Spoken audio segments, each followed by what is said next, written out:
Welcome to Wolf Talk. We're joined again for the second time by boxer RIO Gordon, just about to make a transition in his career. How's it going, RIO? All good yourself? Good, mate. Thank you. I'm good. You got big news, haven't you? That is it. Yeah, I'll be making my pro debut on the 21st of Feb over in Ipswich. And what's made you, because you was on the England team, what's made you transition over from that to the pros?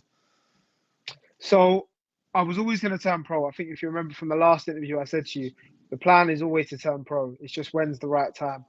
And I believe I've got the experience now. I've been with England 2 years. I've boxed. I've had a lot of amateur fights. I've had a lot of amateur experience, and I feel like I'm in a very good position to turn pro. I'm 25 now. That's a pretty good age, and I feel like any more that I stay in the amateurs, I'll be taking away precious time from my pro career. Yeah, it's not a quick progression, is it, the pro game? So you've got to get in at the right time. You feel like now's the right time to jump in on it. Yeah. I feel mature. I feel switched on. I feel like I mentally and physically, business side and physically with the boxing, I'm in a very good position to turn over. And it's been proven from my training, my sparring, how I'm in the gym, people that I've surrounded myself with, and the connections that I've made through networking. I'm in a very strong position. Has you found the transition from all the paperwork side down to changing game plans and that? What's it all entailed? So it's not necessarily been slow. It's not people say, you go into the pros, you've got to slow things down, but you make your debut, you're doing 4 rounds. It's only 1 round more than your amateur. So it's not necessarily about slowing down the pace. It's about maintaining the pace, but changing the intention. So holding your feet a bit more, catching and countering, thinking more rather than getting your shots and disappearing because you want to save them legs. And it's something you're going to build into, doing 10 and 12 rounds. It's been a good transition. It's been interesting, doing the rounds, going straight on the bag, straight on the pads, whereas normally you'd get the break after 3, 4 rounds of sparring, you get a nice break, then you go again. You're going straight out into that, and you're building my endurance, my gas tank, I guess you could say, is getting bigger and bigger, and I'm able to do the things in round 6 that I can do in round 2 because I'm working on that, cardiovascular. Has your brother helped the transition? Has he been alongside you? Yeah, so obviously I'm that annoying little brother that's going to constantly keep asking him questions, pestering him, saying, "How long did that take for you to do this? How did you do that? What happened when you did this? How did you do this?" And you know, I've also learned from his transition when he turned pro and every little annoying step that he's had to take to get to where he is. I've seen and watched and heard, so it's made the transition very smooth for me. Was there much paperwork and medicals involved in it for people that are thinking about turning?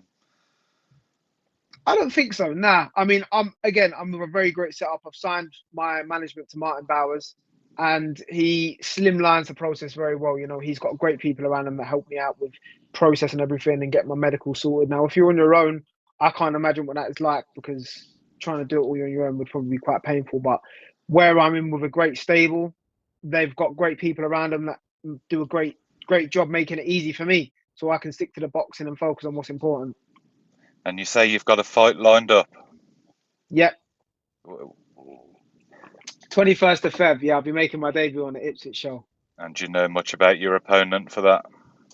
Not at the moment. So obviously, again, 4 round fight debut. You should really focus. I think every fight you should always focus on yourself, making yourself the best version of yourself. Now, once we know exactly who the opponent is and what little, you know, habits they've got, we can then entail that into, bring that into my training. But at the moment, I'm just gonna make sure on the day I'm my best self, and my best self will turn up and win. Obviously, the plan is to go along and reach the top, but do you want to do that steady and gradually, or do you want to speed run through it?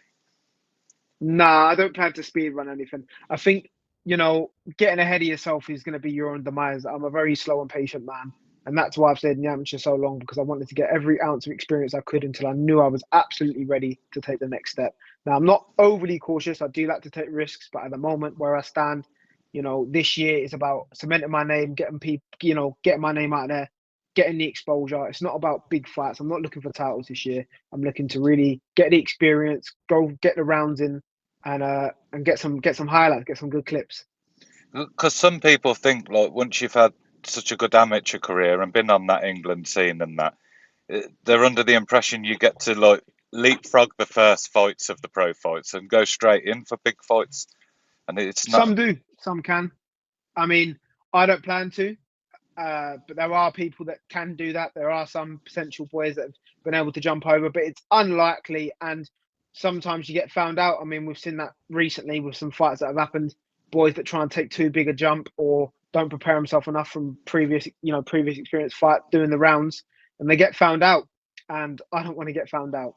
No, that's it. It's important to take it steady and take each fight as it comes, but preparation's key for it. You got to be Yeah, prepared. yeah, absolutely. You know, Going. So carry go on. on. Everyone has a great camp, everyone has a great team around them, but it's always the little things that make the difference when it comes to a fight. How many rounds have you done in previous fights? Have you gone the distance before? Do you know what it feels like to be in those last few championship rounds and compete at a high level? If you haven't had that, then the guy that's had it has got, he's got one up on you. So it's about making sure that you're completely experienced and ready before you take the next steps. Definitely. I know you're probably only focusing on this fight, but ideally, how many times would you like a run out this year in the pros? It's a hard one to say because I don't like to speak on things that I can't confirm. But if I could have it any way, if I could have it perfect in my mind, I would like to say I would at least like to have 5 or 6 fights. Now that might be quite an ambitious statement to make, but I'm from the background of having 15, 16 amateur bouts a year, so having 6 fights doesn't sound too painful for me. And obviously, starting off with a 4 round fight, you box, you have a couple of days recovery, get yourself back to normal, and I want to be back in the gym. So what's stopping me from boxing again? In March. What's stopping me from boxing again? The end of March. What's stopping me from boxing again in April? I mean, if an opportunity comes up, I'm willing to take it, and I'm going to be ready, fit, and on weight. We spoke about it last time about your competitiveness with your brother. Is that Yeah. has that upped now that you've gone into the pro scene? Is the competitiveness gone up? I wouldn't say necessarily just with my brother, but just with everyone. So I'm in a new environment. I'm in a new gym. So obviously, I don't mean this in any ignorant way, but I always want to be the best. Not better than anyone and putting anyone else down, but I want to be competing with the best in the gym. So whoever's the best in the gym, I want to be as good as them. So I'm watching them. I'm working. I'm seeing what they do, and I want to emulate it and make it mine. When I'm running, I'm running with other people. I've got some good contacts with people that are in the army, and I'm able to go on the track and run with them and compete with them. The para team, shout out to them, and they're pushing me, and I'm working. I'm able to work hard. I've got a good strength and conditioning coach that I'm able to work with, and just with him there, just the eyes on, it makes you work harder, it makes you push, and it brings the best out of you. And that's what I want because I want to be the best version of myself. And this fight you've got coming up, where did you say it was? For anyone that wants Ipswich in Suffolk. So everyone hit you up. Can they hit you up soon for tickets? I've got tickets. They're on sale. I've sold a few already. I've got them available. Get at me, Rio_Isaiah on Instagram. Just drop me a DM and we can sort it out. And we wish you all the best for your fight coming up and any future fights. And hopefully it's a glorious winning streak you started off with. Yeah, I hope so. That's the plan. Thanks for joining us and giving us your time, mate. Yeah, I appreciate it, man. You have a good rest of your day, all right? And you, Rio Gordon, ladies and gentlemen.